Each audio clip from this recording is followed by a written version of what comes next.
Welcome to meeting 3 of the 90-day Breakthrough Challenge. My name is Dr. C.K. Mogire from the House of Mastery. This is my favorite challenge, the Breakthrough Challenge. And this month we are building on self-awareness. And I just want to remind you of these 7 pillars. One of the crucial 2 of those pillars is setting clear intentions. In other words, specifying with an alignment of your faculties what direction you're moving towards. And of course, we will keep talking about what does breakthrough mean to you. And the other pillar, all of them are important, but these are the 2 crucial ones: setting clear intentions and intentional, regular reflection. That is the only pathway for you to integrate what you learn by reflecting, because I believe that a belief by itself is a very, very poor substitute for experience. Nothing beats experience. Whatever you learn, if it hasn't become an experience, if you haven't applied it for yourself and seen how it works for you, it's a very poor substitute for the real learning. The wisdom lies in learning. So setting clear intentions and intentional regular reflection. These are the 2 of the 7 that are extremely important. But of course, we have to beef them up with establishing mature goals that are aligned with the intentions that we set, creating elevated plans, action plans to implement the decisions and goals that we have set, and then implementing consciously. And we implement in a way that is compounding so that our actions in implementing build up and become habits, which become our personal culture. And then, of course, tracking that progress, measuring the progress, calibrating and adjusting and repeating the process until it becomes our new normal. And it is easier to do all this when you work as part of a community that gives you shared accountability. This month, February, we are looking at self-awareness primarily, discovering who we are. Just as we reflect deeper, we begin to see parts of ourselves that we usually take for granted. And the other thing, of course, is rebuilding that identity. The more you become aware of how you operate, the easier it becomes for you to rebuild. Week 1, we spoke about the power of self-leadership. Week 2, we spoke about self-awareness, which involves self-vigilance, self-consciousness, self-control. Today, this is week 3, we are speaking about strengths. And next week, we will talk about vision and how your vision relates to the goals that you set.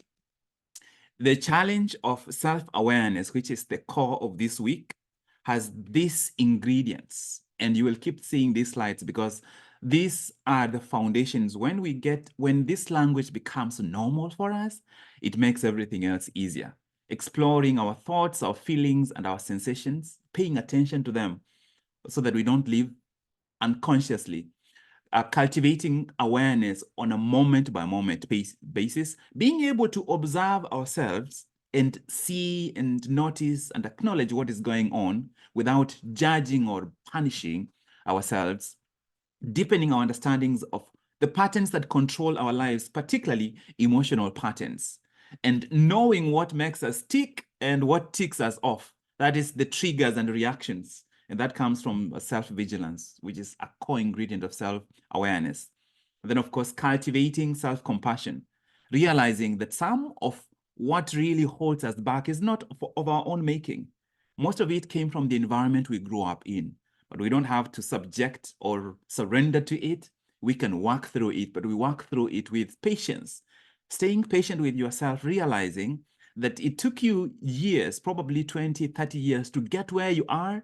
You're not going to get out in 2-3 months, but you can create a new pathway that gives you a momentum that if you sustain, you can break through to a really, really large extent. Then, of course, reflection. This is a theme that will keep repeating itself. Reflection, reflection, reflection. If we don't reflect, it doesn't matter how much we are learning. It will keep passing. It will be subconscious. It won't even register. Sometimes we learn something really, really, really crucial from a conversation, but because we don't reflect about it later, it is gone with the wind. It is replaced by another conversation which we don't reflect on. We read a book, but we don't even pick one idea which we take deeply, we break down and digest and receive it beyond the surface. So you probably saw the verse from Samuel last week. I think there might be another Bible somewhere else that might have this verse that David procrastinated, and David realized that it's not the usual spelling. David procrastinated coming to Baal Perazim, and therefore David did not fight. And because he did not fight, he did not defeat them there. But despite not coming and not fighting and not defeating, he complained why the Lord did not break through his enemies for him. And sometimes we do this. Sometimes we go to God praying for opportunities for which we have not prepared. The actual verse, so that anybody doesn't accuse me of misappropriating the Bible. This is the actual verse. David came, and you will keep seeing this verse. And if you have walked with me for any length of time, you realize that I have a tendency to just narrow down to 2 or 3 truths and just focus on really, really mastering those truths before I add something else.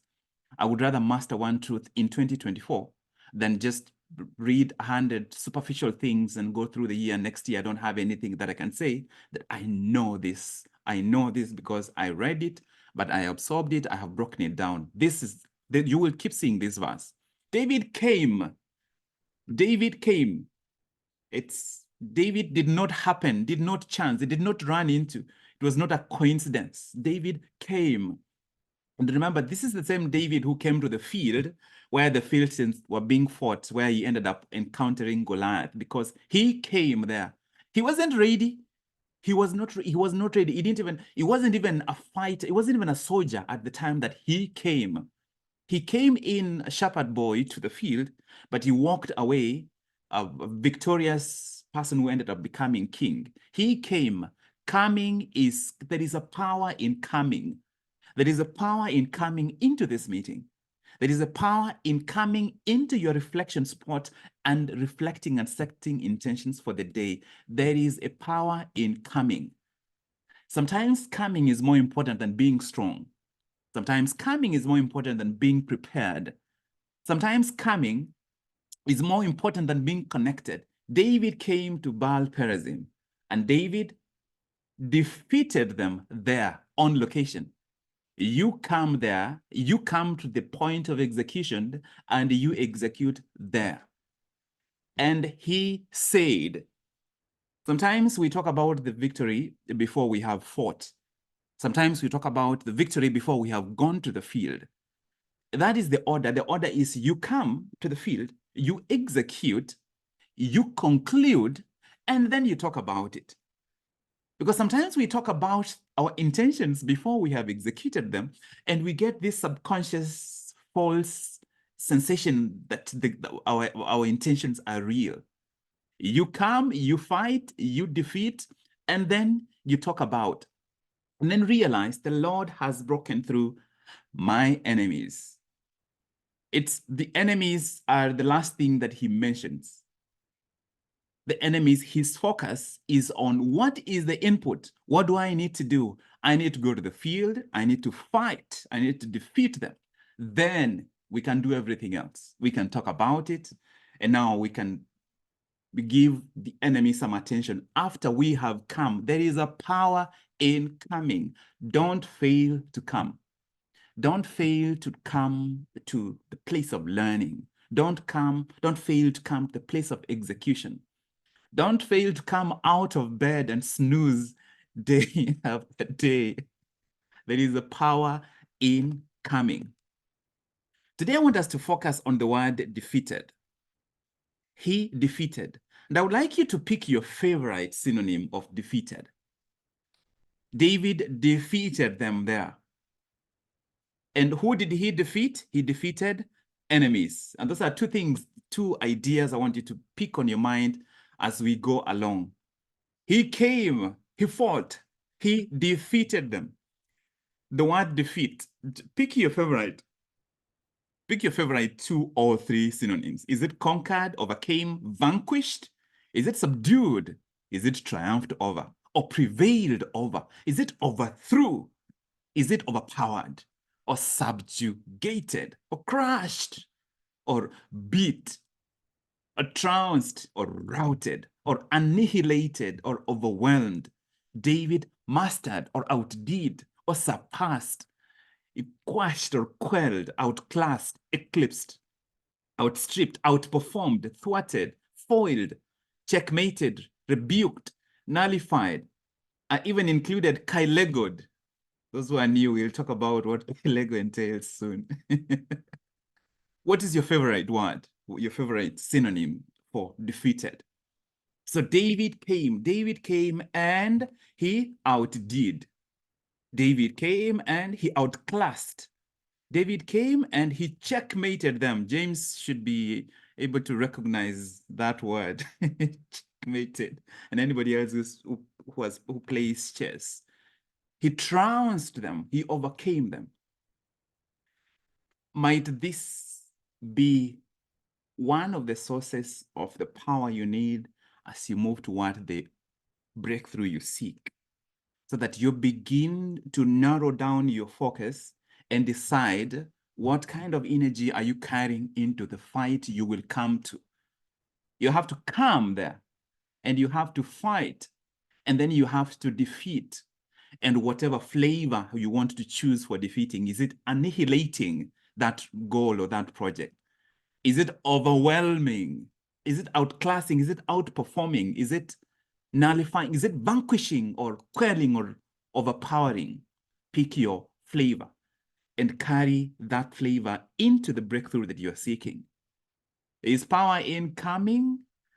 And then, of course, you fight. If you didn't come, you won't fight. You fight, and then you defeat, and you decide what your victory will look like, whether it's vanquishing or mastering or subjugating. To fight, you need strength. And today we are talking about strength.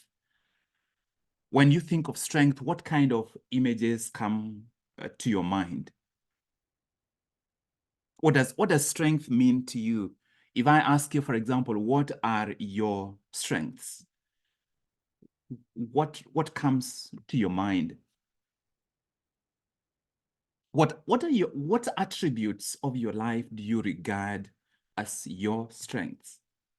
Is it possible that there are attributes such as adaptability, the willingness, or the ability to stretch, or being effective, being durable, or rebounding from failure, even when you did your best and you still failed?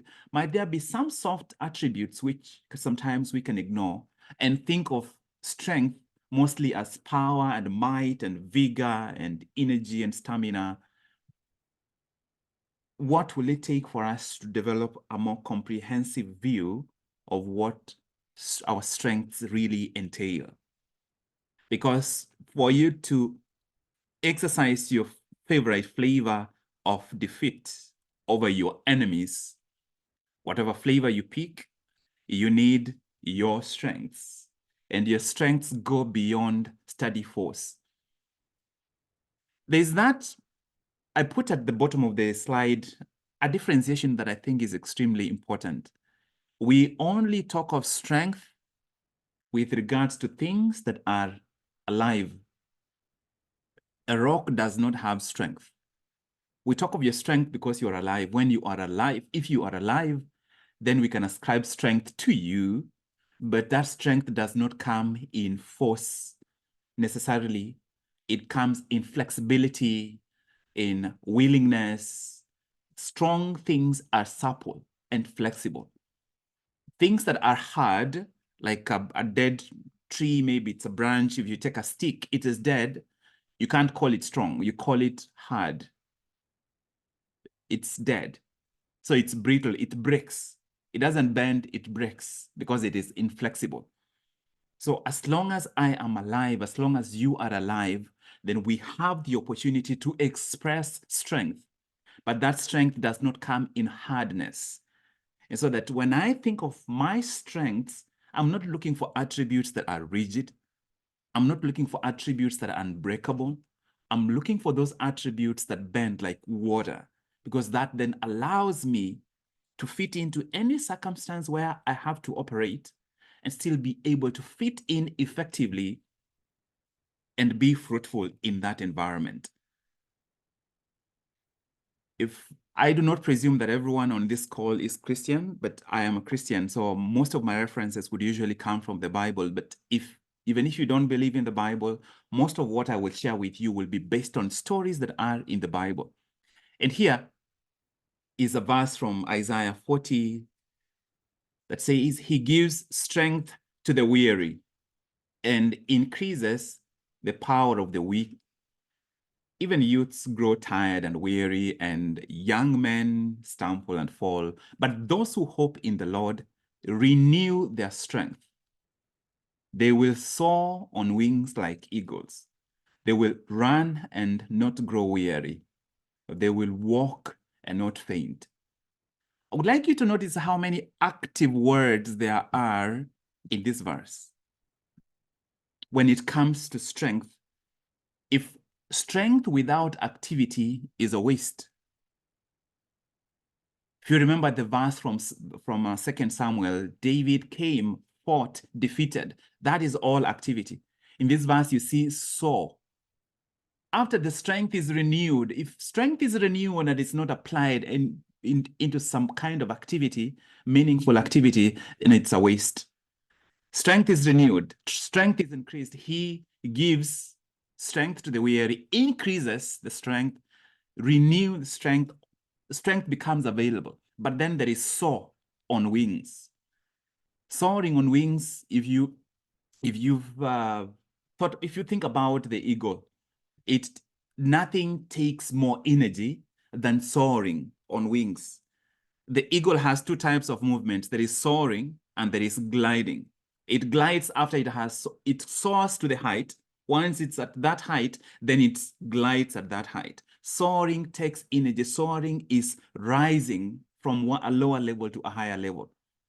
Run and not grow weary, and walk. Your strengths become the power. The strength you're seeking becomes the power for you to be active in some meaningful kind of activity. Strength, I love this quote, strength is not the absence of weakness. Strength is knowing your weaknesses and working with them. I look back at my own life and I'm embarrassed at how many times when I realized that I was not working with my strengths or with my weaknesses. I was working on my weaknesses. And that is a huge, huge difference. Using your strengths without ignoring your weaknesses. In other words, using your strengths to navigate without allowing your weaknesses to become your primary focus. That's because just because you are strong doesn't mean you do not have weaknesses. As we think about 2024, and over the remaining 2.5 months, we think about getting to breakthrough. What does that look like for you as a person? What would breakthrough be for you? And this is a question that we'll keep coming back to. And every single time we come to it, especially while I'm still presenting, you shouldn't wait. You try and put down some responses to the question. What would be a meaningful breakthrough for you as a person in 2024? David came, fought, defeated some kind of enemy. Your enemy might be some barriers, some external limits. Your enemy might be not necessarily an enemy, but the goal you are working on, or the project you're working on, the business you're building, the new clients you're trying to acquire, the new language you're learning, or the new course you are tackling, or the new job that you have been hired into and you want to grow and be strongly founded, or the promotion that you are seeking, or the expansion for your business that you're trying to achieve, or the stability in your family, or the debt you're trying to clear. whatever that is, what would it be that would make for a meaningful breakthrough for you in 2024? In other words, what is this thing that is going to be so meaningful that it becomes necessary for you to show up like David and apply your strength to defeat it? In other words, to achieve victory, to vanquish, to overpower, to dominate, to quash. And then, as you do that, trust that God will break through like a flood for you, because you have come, you have fought, you have defeated, and then you can say that he has come through for you, but you have done your part and you've done it in the correct order, where you did not start by talking about what you're going to do. No, you came, you did it on location before you spoke about it, even before you mentioned your enemies. You don't need haters if you're not doing anything. It's what are they coming to hate? You need to give your haters something meaningful for them to do. If your haters are idle, it means you're not doing anything. You don't need to activate the haters. The haters have a vision, they have a talent for hating. If you're not actively engaged in what you need to do, you have joined your haters already against your own journey. What would be a meaningful breakthrough for you in 2024? So meaningful enough that it becomes the inspiration, automatic inspiration for you to apply your strength so that you can defeat whatever is trying to hold you back. And I hope you have, I stayed on that slide a while because I hope you have actually written down some thoughts. If you're only listening, it becomes entertainment, and I'm not registered with MCSK as one of the entertainers. Nobody has paid me this year for my music. It's none. We spoke about this as the 4 core ingredients of what you want. Everything you want, when you break it down, it comes to you wanting to experience energy, abundant energy, which is deep aliveness, wanting to have a sincere community feeling connected meaningfully, and that's powered from you being really, really useful and experiencing meaning, expressing purpose beyond just for your own ego, where you're truly, truly making a difference. And of course, in the process of experiencing all these 3, you are releasing the desire. You are reducing the amount of frustrated desire that is hidden in your heart. And that's because you are channeling your energies in a way that fulfills your deepest desires, so that you don't walk around with frustrated desires, which is a result of merely living at the level of good intentions. This, we said, is the year of no nonsense. In other words, we are discovering our strengths so that we can show up with those strengths like David. When David showed up and fought Goliath, he didn't have the military armor, but that doesn't mean he didn't have strengths. His strengths did not look like strengths until he used them. He had a sling, and all the other army men looking at him could not have thought that what he had was strength. We recruit your strengths. And remember, your strengths don't have to deal with force. It's that willingness to keep showing up, and we will clarify this at a later session when we have more time. But that willingness to do what you need to do, to defeat what you need to defeat, and some of what you need to defeat is on this list. Some of what you need to defeat is on your nonsense list. What is on your nonsense list? Pick 2. What is on your nonsense list that you do not want to show up in 2025 with it in the same form? Even if it might still be in your life, you want it to be so weak that it no longer influences how you achieve results or the kind of outcomes you get. What is on your no nonsense list? Is it procrastination? Is it perfectionism? Is it people pleasing? Is it excessive complaining? Is it not setting boundaries? What is it? Is it comparing yourself to others, always punishing yourself, beating yourself when you are already down?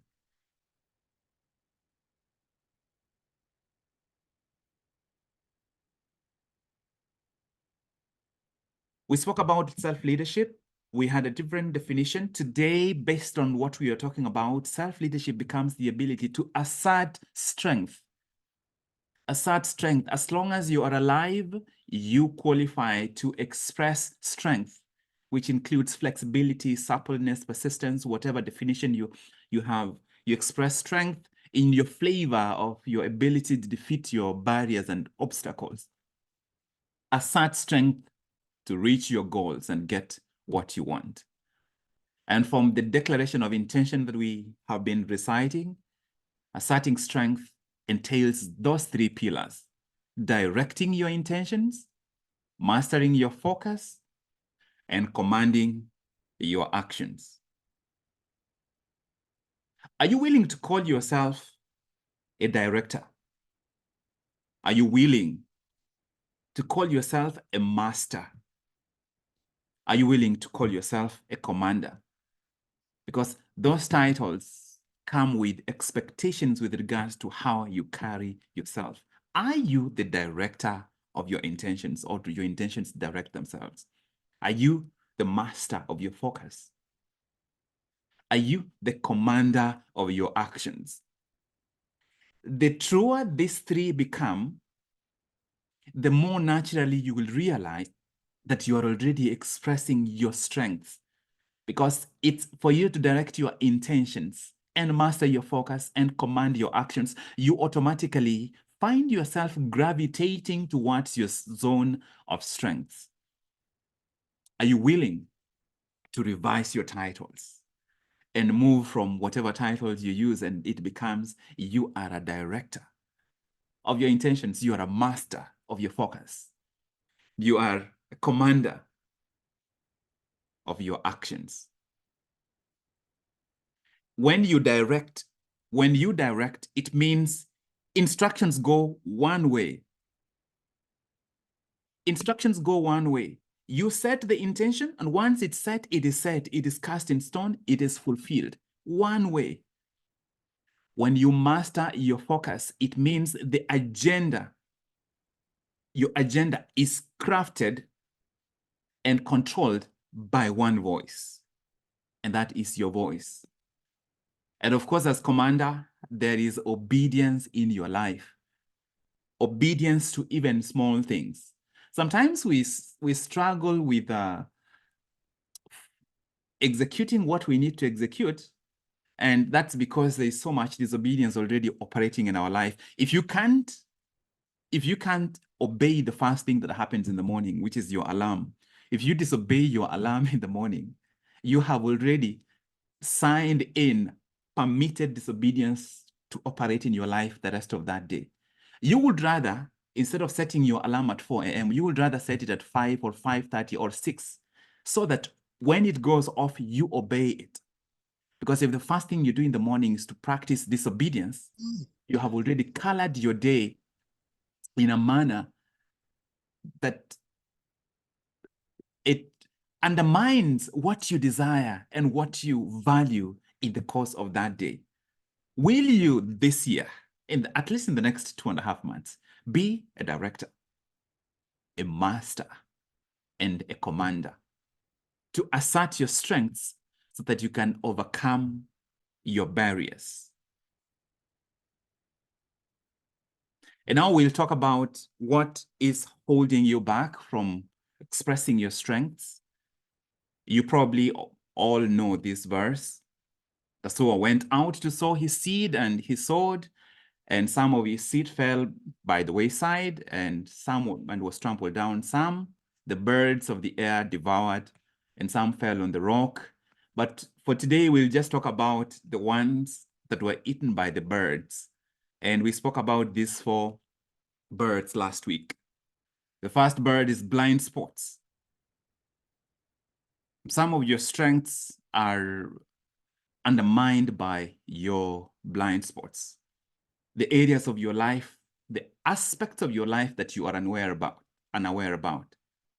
The other bird is ignorance, where you do not see yourself as you truly are. And therefore, even some of the areas where you should seek assistance, you do not seek assistance. Sometimes you run into commitments or maybe into businesses or jobs, and you make decisions in areas where you do not see yourself accurately. If, for example, you are not good with negotiation and you are trying to sign contracts or hire somebody to work for you, you probably need to have somebody else do that for you so that you don't run into and end up sabotaging yourself, because this is an area where you do not see yourself accurately. I am too optimistic. I am too optimistic to make some kinds of plans. For example, when I'm setting out for a journey, I expect everything to go well. And sometimes that doesn't work well. So for me, that is an area that I was ignorant about until when I sought feedback, I learned that I am too optimistic. I expect people to do what they promise me they are going to do. I trust that everybody will show up on time, everybody will do what they're supposed to do. And of course, kept getting disappointed time and time again. Rigidity is the other bird, when even if you learn about an area, about a weakness, or you get feedback, you're not willing to make adjustments. And of course, denial, where you outrightly refuse to acknowledge something that is very, very obvious. But here are 7 barriers, some of which overlap with these birds. The first one is lack of awareness. And that is reflected in some of the birds that we've spoken about. When you are not aware of your strengths, or you fail to recognize them as valuable assets, even when people compliment you about them, you still ignore them, you still don't take them seriously. The second barrier is low self-esteem, where what you feel like is actually smaller than what other people see. In other words, what the environment reflects to you is bigger than what you feel like. Sometimes you think that they are over magnifying. As a result, you hinder your own potential. You stand in your own way from expressing the fullness of who other people see you are. And these are some of the areas in our lives that sometimes we are intimidated by people who are copying us, or intimidated by people who are impressed by what we are doing. You're running a business, you are actually showing up and running the business, but even posting, for example, an advert, or maybe you're running an event, even posting it on social media, you are so intimidated. What will people think? And yet these people are looking at you, they are like, look at, she is actually doing something. The third is fear of failure. And nothing can hold you back from progress like fear of failure. When you are afraid, you avoid taking risks. Sometimes you avoid taking risks because you are afraid of a failure that is inevitable, that is going to happen anyway, whether or not you take action or you don't take action. You don't take action, or even if you take action, you take the same old action. You don't try something new. You don't adjust your approach. And you deny yourself opportunities that might showcase some of your strengths and allow you to learn some new stuff. This is a huge one, overemphasis on weaknesses. You went through a schooling system that pointed you towards your weaknesses all the time. You are good in Swahili, but you got a D- in mathematics. We are going to hammer mathematics into your head until you get it. Or you are good with numbers, but you don't like writing composition. We are going to make you write extra composition. Except in real life, it is the value lies in our strengths. A weakness that is improved to its utmost becomes mediocre at best. A weakness, it doesn't matter how much you work on it. And here is the confusion that people make here is that let me give you an example. So for example, a footballer is practicing to shoot with his left leg because he is weak on his left leg. That footballer is not working on a weakness. He is working within his areas of strength. He is aligning within his areas of strength. It becomes an overemphasis of weakness when the footballer starts learning piano and starts trying to learn how to read music. He is away from his area of strength. You need to address your strength, your weaknesses within your area of strength. And if you do, then whatever you are doing in that area compounds because you are within your zone of strength. You are just building, you are embossing, you are enhancing within your area of strength. But if you leave soccer and start learning piano and start learning saxophone, and then you start learning painting, now you are not only out in an area that is not within your area of strength, but within that area, your best efforts will be mediocre at best. Improving your strengths takes so much less effort and pays you so much more than improving a weakness, which mostly these are actually distractions. Number 5, being in a limiting environment. And this affects all of us. This affects all of us. I am surrounded 100% by people in healthcare, and I'm surrounded by physicians at the very highest level of their career. Neurologists and cardiothoracic surgeons and cardiologists, all these people, almost to a man, just have one vision, just narrowly focused on medicine. And so I find myself really out of place because I love medicine, I love cardiology, but that's not all. This is not all that I want to do.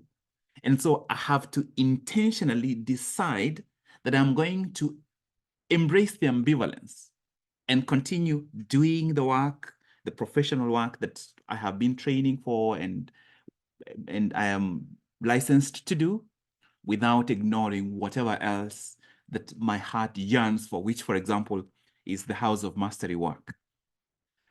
Your environment is probably going to be one of those barriers that is present with you all the time. Everywhere you go, your strength will not always be supported or valued. And you have to make the choice to still take actions that helps you move forward. Lack of feedback. Lack of feedback. And this is the reason why you have to watch out and make sure you're not surrounding yourself with just people you have common interests with, and start finding people you share common values with, people you share values of growth, values of exploration, values, things that you need to learn. If some of the people that you share interest and you share history with are committed to the same destiny that you are seeking, then of course you should be able to walk and work with those people. Finding feedback, because you do not see, you are in the frame. You can't see yourself accurately when you are all in the frame. You require external voices, seeking voices of mentors, advisors, trustworthy colleagues who can give you authentic and open feedback so that you can begin to see your true strengths and also begin to see the areas that are not worth you venturing in, because even if you really put in effort in those areas, you'll be mediocre at best. And then, of course, finally, I see this showing up all the time in very subtle ways, very, very, very subtle ways. And I keep talking about this, for example, during the challenges that I keep running, from the Momentum Challenge to the Breakthrough Challenge to the Transformation Challenge. Simple things. If you have difficulties bringing yourself to do simple things consistently, it means you have not committed yourself to creating a personal culture of willingness. And every little thing that you ignore, simple things that you ignore that shouldn't cost you much for you to do, but you ignore them, they are a pointer that there are other areas in your life where there are simple things that you could do that could take you forward. that you're actually ignoring.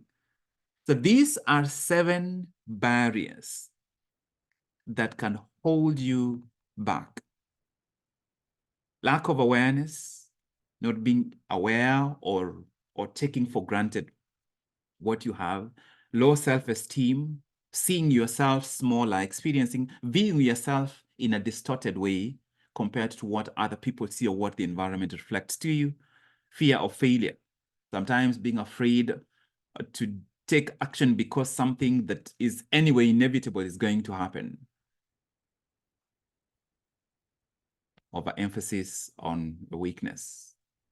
We are now out of high school. We can ignore agriculture and geography and the study of River Mesopotamia and just focus on what truly matters to us. Now you can narrow down now. There is no teacher that is going, there's that mathematics teacher who used to come in with double maths at 4 p.m. He's no longer here. You can narrow down now. Limiting environment, this is something you're going to deal with day in, day out. Not everyone is going to see your vision the way that you see it. Lack of feedback. This is a responsibility for me, responsibility for you to find the voices that can reflect to us what we need to see. Resistance for change, to change rather. The solution, this begins with you being willing to do something different and to do that a series of small things that inculcate a new spirit and commitment to willingness for you to do what you need to do. So from here, we transition to doing a bit of work, and there will be a couple of questions here for you to reflect on. I want you to take down the questions because you will take this question into your groups. What strengths would you demand of someone? If you are hiring someone, I need you to identify at least 3 strengths that you would want that person to have. If somebody was coming in to manage your life, what strengths must they have?